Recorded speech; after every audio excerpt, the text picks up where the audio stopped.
Torcida pede demissão de Fábio Carille. O mesmo fala sobre mentalidade dos jogadores na coletiva. Aqui diretamente do Newton Santos, pós-jogo do Vasco 0, Flamengo 1. Pelo primeiro jogo valendo pela semifinal do Campeonato Carioca. Fala galera, sejam bem-vindos ao BTB Esportes, eu sou o Jonatas Santos, chegando aqui diretamente da cabine do estádio Newton Santos para a gente debater um pouco sobre essa partida, mas antes eu peço o seu like, o seu compartilhamento, a sua inscrição aqui no canal. Se você ainda não é inscrito, inscreva-se, deixe o seu like, é importante para o nosso trabalho, é importante para o crescimento do canal. Você pode analisar aqui no BTB e eu posso colocar para você acompanhar a coletiva com o técnico Fábio Carille na íntegra.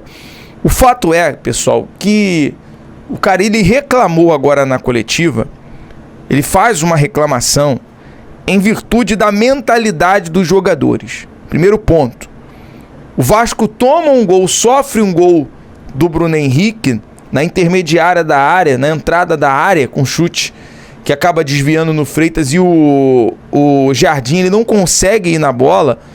Acho que é um erro da parte defensiva do Jardim. Acho que falta um reflexo, falta treinar mais esse tipo de gol, porque ele não é o primeiro gol que ele leva parecido. Ele leva um gol assim muito parecido contra o Atlético Mineiro e também contra o Flamengo no jogo durante a fase de grupos, né, do Campeonato Carioca. A primeira fase do Campeonato Carioca, na realidade. E assim, não é culpa 100% do Jardim, mas o Carille ele fala sobre a parte mental do Vasco. A mentalidade do Vasco em relação aos jogadores levarem um gol, sofrer um gol, e parece que o tempo acabou, parece que tudo acabou, tudo está perdido. O Vasco se destabiliza com muita facilidade. O Vasco estava bem na parte. Nesse ponto, eu até concordo com o Carille, que o Vasco acaba mentalmente se destabilizando. Mas é um trabalho que o Carille já tinha que ter detectado. Não é possível que esse diagnóstico o Carille já não tinha visto antes. Isso é um problema crônico do Vasco também de muito tempo. Se destabilizar num gol sofrido. O Vasco que consegue... A última virada foi contra o Atlético Paranaense na Copa do Brasil, no Brasileirão ano passado. Ainda com o Rafael Paiva. Enfim. O Carille que traz bastidores no vestiário. Jogadores que acabam perdendo a paciência. Mas quem está perdendo a paciência é o torcedor. E não é pelo fato do Vasco conseguir até jogar bem, fazer um bom primeiro tempo. E aí entra outro erro do Carille, que é a substituição, a demora na substituição. Eu queria conversar isso com você, torcedor, em relação a isso. Se você concorda, já era para ter substituído no intervalo.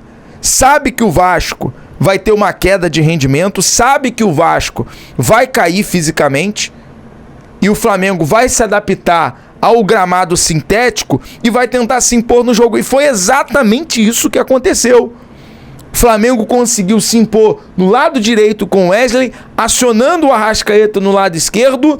E se o Luiz Araújo tivesse um pouquinho de capricho, não é à toa que ele foi substituído pelos gols perdidos, ele conseguiria abrir o placar aqui no segundo tempo. E muitas das vezes, quando o Vasco vai bem na partida, o Vasco consegue desenvolver algumas jogadas, como foi no contra-ataque com o Coutinho, que acha um passe bonito pro Ryan, e ele acaba perdendo o primeiro chute, depois ele consegue se recuperar, chutar de novo no gol certinho, e o Léo Ortiz salva em cima da linha. Até quando o Vasco consegue uma jogada para abrir o placar, acaba tendo um azar, e ao mesmo tempo o Léo Ortiz de ter a sorte de ter tirado essa bola na linha. Assim, é incrível. É incrível. E a gente pode analisar também, torcedor, quero a sua opinião, quem salva nesse jogo. Acho que o Paulo Henrique salva hoje. Paulo Henrique tratou aqui no lado direito. Toda hora o Gonzalo Plata e o Varela em cima dele. Quando não, a Arrascaeta, ele conseguiu sair muito bem. O Freitas também, apesar da bola ter resvalado e o Bruno Henrique ter feito a parede em cima dele, bem na partida. Agora o Coutinho devendo bastante. Fora esse passe que ele encontrou o Ryan, deixou o Ryan bem na jogada, mas fora isso não fez nada. Acho que o Payet também muito abaixo. São situações que o torcedor vai ficando desesperançado em relação ao futuro do Vasco, principalmente nas mãos do técnico Fábio Carille. E tem agora uma decisão pela frente, mais 2 decisões. Quarta-feira, dia 5, contra o Nova Iguaçu, aqui no Newton Santos. E sábado que vem contra o Flamengo no Maracanã. O Flamengo com vantagem. O Vasco vai ter que vencer por 2 gols. Vai ter que jogar o jogo da vida, a partida da vida. E fica complicado, né? A longevidade do Vasco no campeonato carioca, nessa competição. Que assim, se tratando de um clássico, se tratando do maior rival, se tratando... o carioca só não vale nada para quem não ganha. Por mais que não tenha premiação, eu acho que seria muito importante o Vasco lutar para se classificar para a final. E hoje, por um erro, por uma falha, por uma jogada, eu acho que se fosse no Maracanã o resultado poderia ter sido muito pior. Essa é a realidade.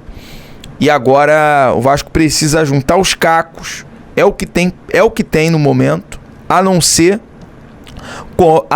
que, acho muito difícil, tá, isso acontecer, a diretoria manda o Carille embora. E vai colocar quem, torcedor? Me responda. Na moral, quem hoje estaria livre no mercado para assumir o Vasco?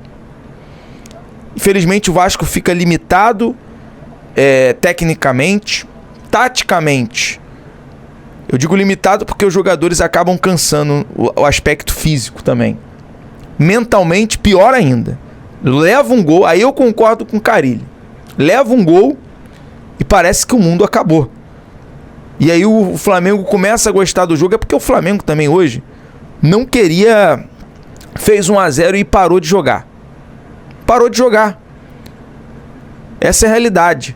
E o Vasco tentou no final com as substituições, que a gente pode avaliar. O que vocês acharam das substituições? Acho muito tarde, né? Muito tarde. Garré e Lloyd fizeram um bom jogo, assim, tentaram, correram. O Lloyd principalmente teve mais minutos. Agora eu não entendo, na cabeça do Carille, o motivo de ele colocar o Sforza hoje. O jogador não estava relacionado a 2 jogos. A 2 jogos. Ele coloca o Sforza. Não dá para compreender. Não dá para entender. E assim, aí a gente entende o motivo do torcedor cobrar pela demissão do Carille. Carille na corda bamba. Carille já tá nas cordas, né? O técnico já tá nas cordas, literalmente. Porque o torcedor, de primeira, não aprovou a contratação do Carille. Não aprovou.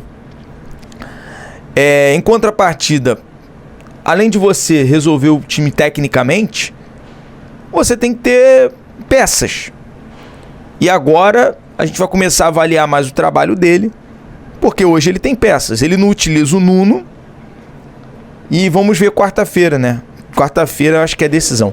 Eu quero perguntar, quarta-feira, bate na mesa aí, na mesa, mas se o Vasco é eliminado, Carille tem que ser demitido? Coloque aí nos comentários. Por favor, torcedor.